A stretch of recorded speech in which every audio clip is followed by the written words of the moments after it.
हम्म।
बाकी को दे दे।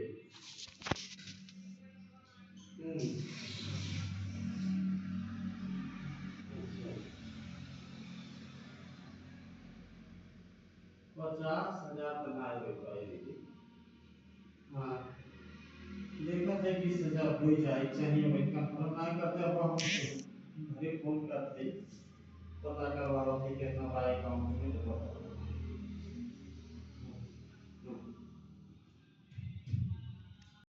Promoter, right, कि प्लांट के ग्रोथ को ये प्रमोट करता है। नाम से ही जाहिर है कि पौधे के विकास में में ये सहायता करता है ना। तो यहाँ एक चीज समझने की है कि आखिर जो हम फर्टिलाइजर डालते हैं मिट्टी में, उन फर्टिलाइजर में ऐसा क्या होता है जिसकी वजह से प्लांट की ग्रोथ हो? ये एक बड़ा रेलेवेंट क्वेश्चन मन में आना चाहिए, है ना। तो देखिए, पुराने जमाने से ही ना, जब से खेती का इतिहास है, जब से खेती के बारे में हम जानते हैं, तब से खेतों में खाद डालने की एक परंपरा सी रही है ना। अब खाद क्यों डालते हैं? जैसा मैंने आपको बताया कि सर 18 एलिमेंट्स होते हैं मिट्टी के अंदर। जब आप उसमें फसल लगा लेते हो और फसल जब तैयार होती है तो ये एलिमेंट फसल में चले जाते हैं, है ना। जो फसल हम इसके अंदर में डालते हैं, उस फसल के अंदर भी ये एलिमेंट चले जाते हैं।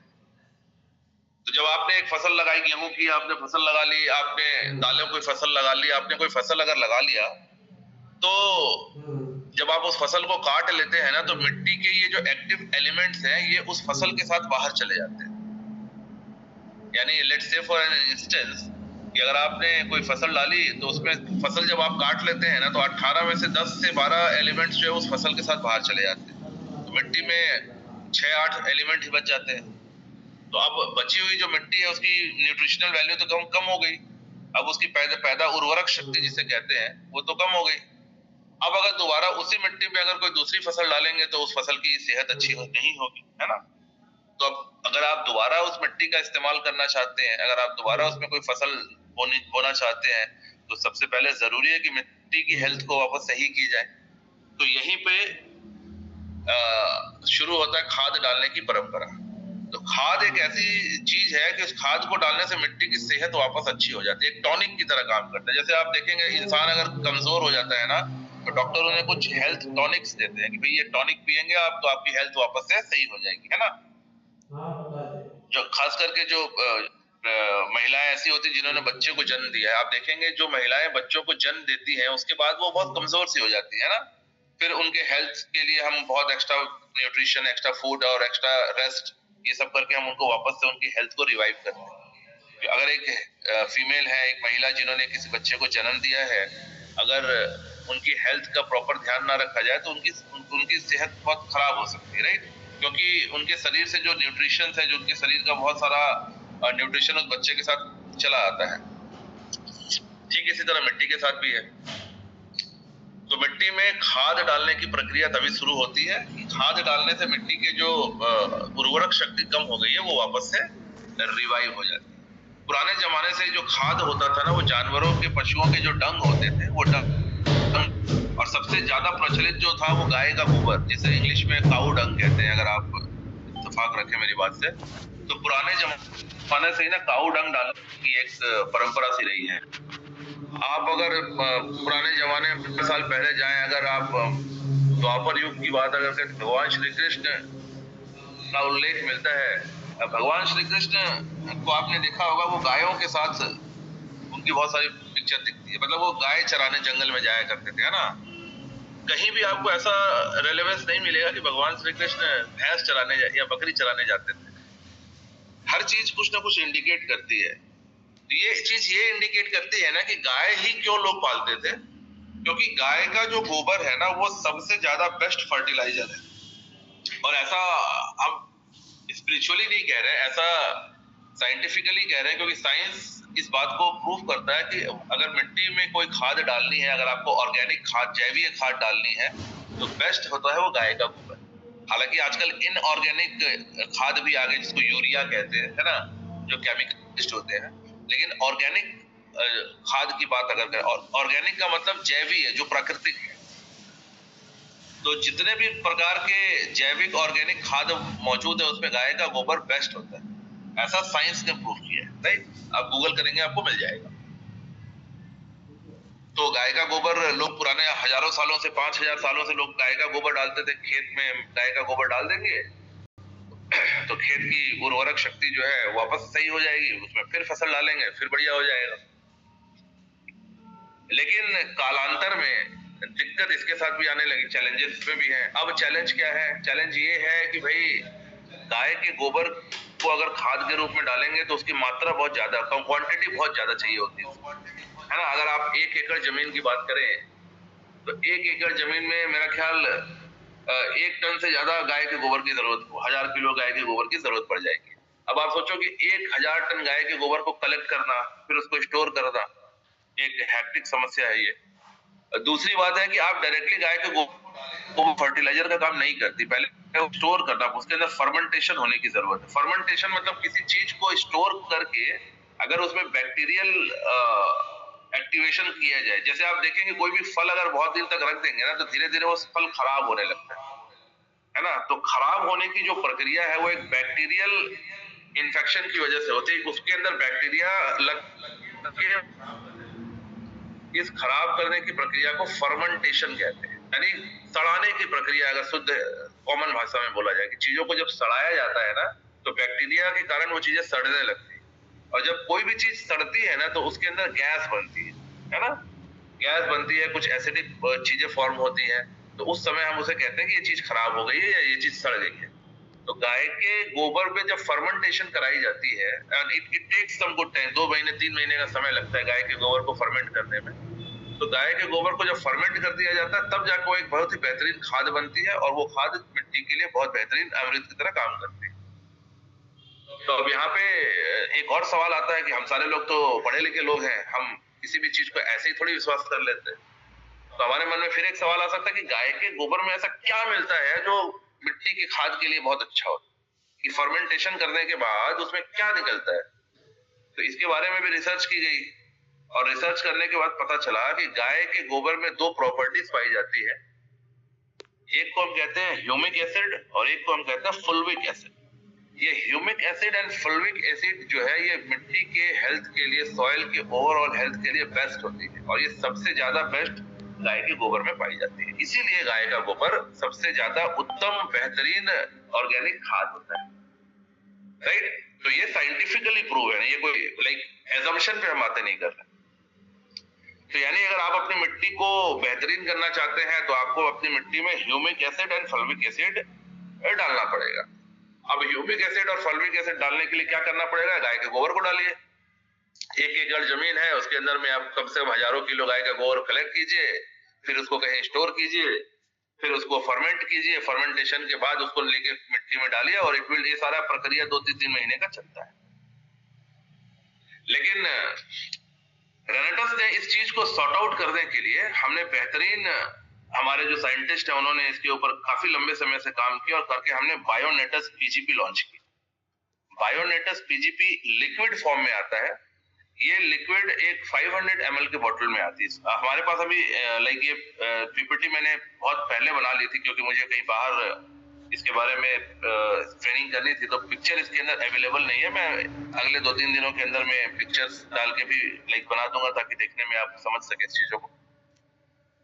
तो बायोनेटस पीजीपी 500 ml के बोतल में आता है, आधे लीटर का ये पैकेज है, और ये लिक्विड फॉर्म में। इसके अंदर हमने क्या किया है ना, इसके अंदर हमने purest form of humic acid and fulvic acid डाल दी।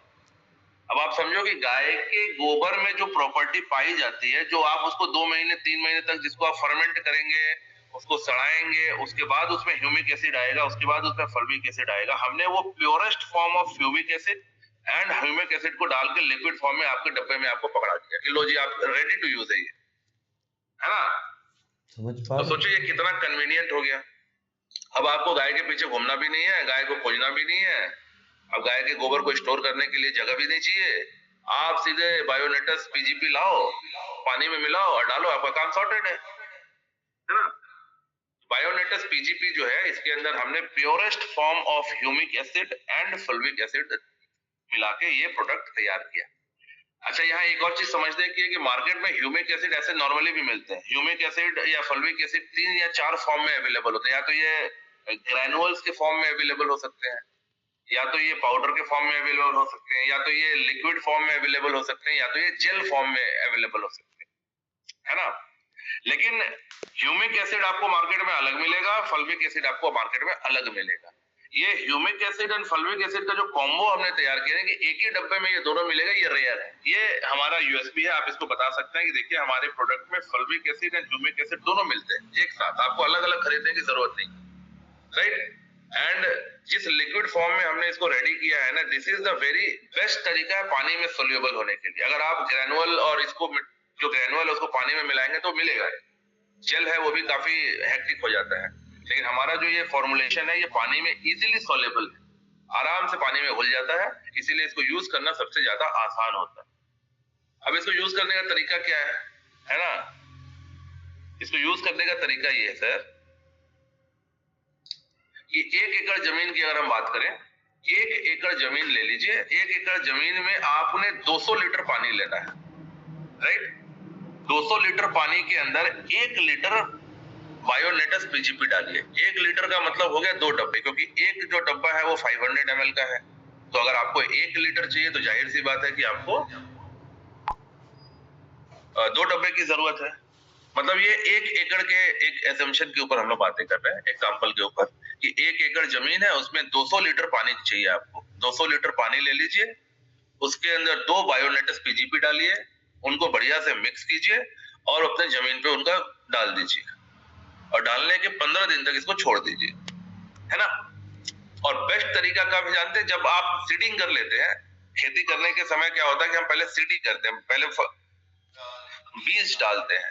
बीज डालने के 15 दिनों के बाद जर्मिनेशन का प्रक्रिया शुरू होता है, यानी बीजों से अंकुर बाहर निकलते हैं, स्प्राउट्स बाहर निकलते हैं करीब करीब 15 दिन के बाद। तो बीज डालने के 15 दिन के बाद आप रेनेटस, जब जर्मिनेशन की प्रक्रिया हो रही होती है, उसी समय आप इस बायोनेटस पीजीपी को डालेंगे, ठीक है। अब पीजीपी डालने से क्या क्या फायदे होंगे? बायोनेटस पीजीपी में जो ह्यूमिक है उसका काम क्या है? ह्यूमिक एसिड, जो मिट्टी के न्यूट्रिएंट्स बाहर चले गए हैं ना, उन न्यूट्रिएंट्स को डीप मिट्टी के नीचे, जो मिट्टी के ऊपर के लेयर से ये न्यूट्रिशन खत्म हो जाता है, लेकिन मिट्टी के नीचे के लेयर में तो ये न्यूट्रिशन होते हैं डीप। तो ह्यूमिक एसिड वहां से इस न्यूट्रिशन को एक्सट्रैक्ट करके वापस एक सर्कुलेटरी मूवमेंट करता है, उस मूवमेंट के कारण वो सारे न्यूट्रिएंट्स जो है, माइक्रो न्यूट्रिएंट्स है, वो ऊपर आ जाते हैं, आपके फसल के रेंज में आ जाते हैं, यानी मिट्टी की उर्वरक क्षमता को ये वापस बना देते हैं। ये ह्यूमिक एसिड का पहला काम होता है। जो दूसरी चीज है, जो फुल्विक एसिड जिसे कहते हैं, फुल्विक एसिड सीड्स के जड़ों पे काम करती है, ये मिट्टी पे काम नहीं करती। फुल्विक एसिड का काम है जड़ों को इन्फ्लुएंस करके, स्टिमुलेट करके जड़ों के साइज को बड़ा कर देना। तो आप सोचो, जैसे ही जर्मिनेशन की प्रक्रिया शुरू हो रही है, जैसे ही सीड से स्प्राउट्स निकल रहे हैं, आपने फुल्विक एसिड डाल दिया, तो फुल्विक एसिड क्या करता है कि वो जड़ों को स्टिमुलेट करके जड़ों के साइज को बड़ा कर देता है। नॉर्मली अगर जड़ 4 इंच के होंगे तो फुल्विक एसिड डालने के बाद 18 वो 10-12 इंच के हो सकते हैं, 2 गुना 3 गुना इनकी ग्रोथ हो जाती है। तो जड़ बढ़ने से क्या होगा? जड़ अगर बढ़ेंगे तो वो ज्यादा डीप जाएंगे, और ज्यादा डीप जाएंगे तो नीचे उनको मिनरल्स और एक्टिव एलिमेंट्स ज्यादा मिल जाएंगे, तो उनकी पौधों की ग्रोथ ज्यादा अच्छी होगी। वेरी सिंपल सा ये तो हमने ह्यूमिक एसिड डाला, क्या वो वापस से रीस्टोर करने का काम करता है जो भी हमारे एलिमेंट्स है, 18 एलिमेंट्स को। और fulvic acid at the same time वो जड़ों को स्टिमुलेट करके जड़ों को नीचे बड़ा करने में काम करता है। तो जड़ जितने ज्यादा डीप पेनिट्रेट करेंगे, उतने ज्यादा वो मिट्टी के अंदर जाएंगे और उतना ज्यादा न्यूट्रिशन लेके आएंगे। तो इस तरीके से अगर आप रेनेटस के बायोनेटस पीजीपी का इस्तेमाल करते हैं तो आपकी फसल बहुत ही शानदार होती है, और इसके साथ ही आपके फसल की क्वालिटी भी बहुत अच्छी होती है, राइट। तो आप सोचो कि अगर कोई भी आदमी जो खेती से जुड़ा हुआ है, उसे अगर हम इस बायोनेटस के प्रोडक्ट की जानकारी दें, तो क्या लगता है आपको कि ये बेचना पड़ेगा या खुद बिक जाएगा? मुझे तो लगता है कि ये खुद ही बिक जाएगा, क्योंकि हर को अपने खेत में खाद डालनी पड़ेगी। जो केमिकल वाले यूरिया डालते हैं, उस यूरिया से वो केमिकल मिट्टी को खराब भी करते हैं, मिट्टी के साथ वो फसल में चले जाते हैं, फिर वो फसल के साथ हमारे पेट में चले आते हैं। तो केमिकल वाले यूरिया, अभी तो गवर्नमेंट भी इसके अगेंस्ट हो गई है। गवर्नमेंट भी ऐसे बहुत सारे कैंपेन चलाती है कि आप वो इनऑर्गेनिक यूरिया का इस्तेमाल ना करें। अगर आप रूरल एरिया से हैं तो आप मेरी बात से इत्तेफाक रखेंगे। अभी मैं 2 दिन पहले अमृतसर था, तो अमृतसर के आसपास लोग बहुत खेती करते हैं, आप जानते हैं। तो वहाँ बहुत सारे लोगों से मैं मिला जो एग्रीकल्चर में है, और वो बहुत सारे लोगों से मुझे पता भी चला कि हाँ, और भी 1-2 जगह पे मैं गया जो लोग रूरल एरियाज में हैं, तो वहाँ पता चला कि गवर्नमेंट खुद इन चीजों को प्रमोट नहीं करती। गवर्नमेंट खुद कह रही है कि आप इनऑर्गेनिक यूरिया का इस्तेमाल बंद कर दे। गवर्नमेंट खुद इसके अगेंस्ट में कैंपेन चला रही है कि आप इनऑर्गेनिक यूरिया का इस्तेमाल बंद कर दें।